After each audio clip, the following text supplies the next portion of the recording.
नमस्ते दोस्तों। दिनांक 14 जुलाई 2023 को दोपहर 2:35 बजे भारतीय अंतरिक्ष अनुसंधान संगठन ISRO ने अपनी सबसे बड़ी अंतरिक्ष मिशन चंद्रयान 3 को सतीश धवन स्थान विज्ञान केंद्र से लॉन्च किया है। और इस बार ISRO के सफल होने के चांसेस बहुत ज्यादा हैं, क्योंकि इस बार ISRO ने सॉफ्ट लैंडिंग का पूरा ध्यान रखा है, क्योंकि पिछली बार चंद्रयान 2 की लैंडिंग में ही फेल हुआ था। और अगर इस बार ISRO मून के साउथ पोल पर सक्सेसफुली लैंड कर जाता है तो भारत बन सकता है world's first country which explains the history of moon and earth to the whole world. लेकिन चंद्र पर लैंडिंग का सक्सेस रेशियो केवल 27% है, जो मंगल ग्रह के लैंडिंग सक्सेस रेशियो से कम है, क्योंकि चंद्र मंगल से कहीं ज्यादा पास है। सिर्फ 3 दिन लगते हैं साउथ मून तक पहुंचने में, और इन्हीं 3 दिनों में चंद्र की सटीक स्थान ट्रैक करना और उस पे स्पीड से लैंड करवाना इस बारी इजीली नहीं होगा। और लैंडर जहां लैंड करने वाला है वहीं सबसे ज्यादा क्रिएटर, पहाड़ियां और रॉक्स हैं, तो यह मिशन आसान तो नहीं होने वाला। तो आइए जानते हैं इस वीडियो में कि ISRO इस मुश्किल मिशन को कैसे अंजाम देगा और लैंडर में कौन सी हाई टेक्नोलॉजी का इस्तेमाल किया है, ताकि इस बार भारत अपना झंडा चंद पे डाल के ही वापस आए।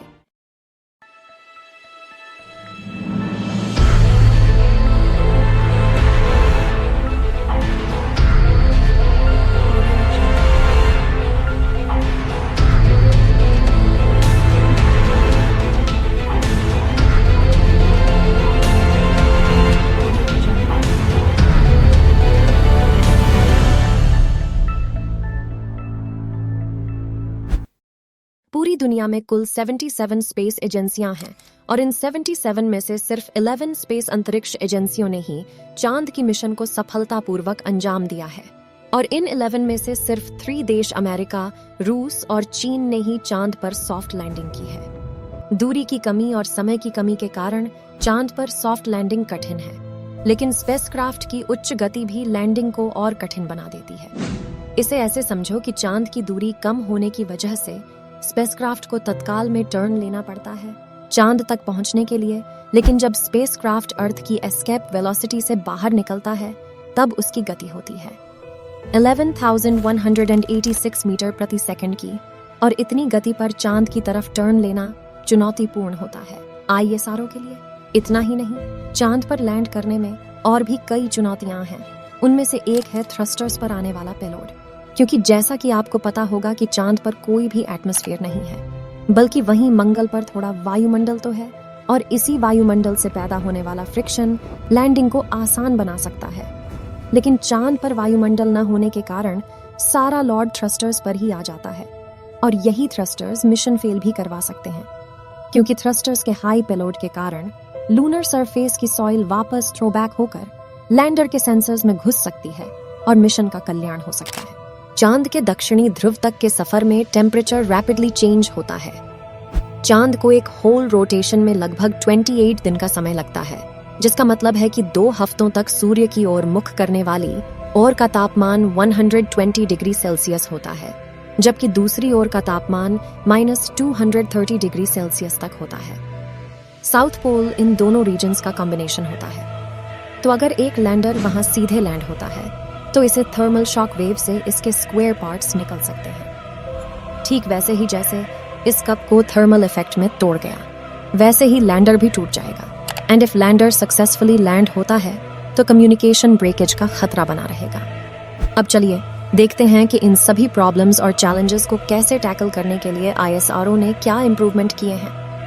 सबसे पहले ISRO ने पहले ही एक ऐसे स्थान का खोज किया है जहां माउंटेन्स और क्रिएटर्स का कोई नामो निशान नहीं होता है, और वहां का तापमान धीरे धीरे बदलता है। और इतना ही नहीं, जब चंद्रयान 3 14 जुलाई को लॉन्च होगा तब वह पृथ्वी के ऑर्बिट ME रिवॉल्व करेगा, फिर मून की ओर बढ़ेगा। तब तक उसकी स्पीड मिनिमल हो चुकी होगी। इससे उसे चंद्रमा के ऑर्बिट में आने की पॉसिबिलिटी हाई होगी। इससे फ्यूल की भी बचत होगी, जो लैंडिंग के समय काम आएगी।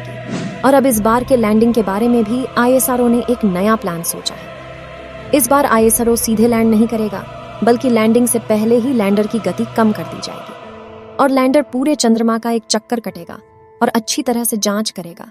फिर धीमी गति के साथ अपने कदम चंद्रमा पर रखेगा और इन्हीं स्टेप्स से ये सारो बड़ी आसानी से सॉफ्ट लैंडिंग को सक्सेसफुली अकॉम्प्लिश्ड करेगा। लेकिन अब असली काम शुरू होगा। वेल, लैंडिंग करने के बाद इस बार ISRO चंद की जांच अपने रोवर से करेगा, लैंडर से नहीं, और रोवर का संचार लैंडर से होकर जाएगा और लैंडर को धूप में रखा जाएगा ताकि सिग्नल्स आसानी से ट्रांसफर हो पाएं।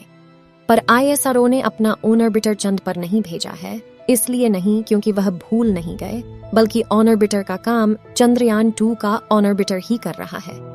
उस मिशन का वहीं पर है। तो अब लैंडिंग हो चुकी है और जब बारी है रोवर को चंद पर रिलीज करने की, यह रोवर बेसिकली करता है कि यह मून के मिट्टी के केमिकल कंपोनेंट से इंटरैक्ट करके उसे वेव्स के रूप में इंफॉर्मेशन सिग्नल भेजेगा। इसके अलावा रोवर वायुमंडल की जांच करेगा कि चंद पर एटमॉस्फेयर इतना पतला क्यों है, क्योंकि पहले सभी को लगता था कि चंद का कोई एटमॉस्फेयर नहीं है, लेकिन रीसेंट स्टडीज से पता चला है कि चंद पर 10 किलोमीटर का एक आयोनस से बना हुआ एटमॉस्फेयर है। और तो और लैंडर में मून पे आने वाले भूकंप और सूर्य से आने वाले प्लाज्मा वेव्स के डिटेक्शन के लिए भी इंस्ट्रूमेंट लगाए गए हैं। इस बार ISRO ने चंद्रयान 2 से काफी उन्नत परिवर्तन किए गए हैं चंद्रयान 3 में, और अगर यह मिशन सफल हो गया तो भारत चंद्र और पृथ्वी के इतिहास को दुनिया के सामने लाने वाला वह पहला देश बन जाएगा, क्योंकि वैज्ञानिकों ने साउथ पोल पर स्पेक्ट्रोस्कोपी के जरिए यह देखा गया है कि वहां आइस के रूप में पानी मौजूद है, और आपको तो पता है कि जहां पानी होता है वहां जीवन होता है।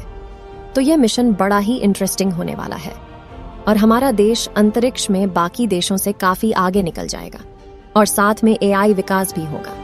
अगर आपको आर्टिफिशियल इंटेलिजेंस के बारे में जानना है तो स्क्रीन पर आए वीडियो पर क्लिक करें। अगर आपको कुछ सीखने मिला हो तो सब्सक्राइब जरूर करें, और चंद्रयान 3 को सफलतापूर्वक लॉन्च करने के लिए भारत को बधाई दें। जय हिंद।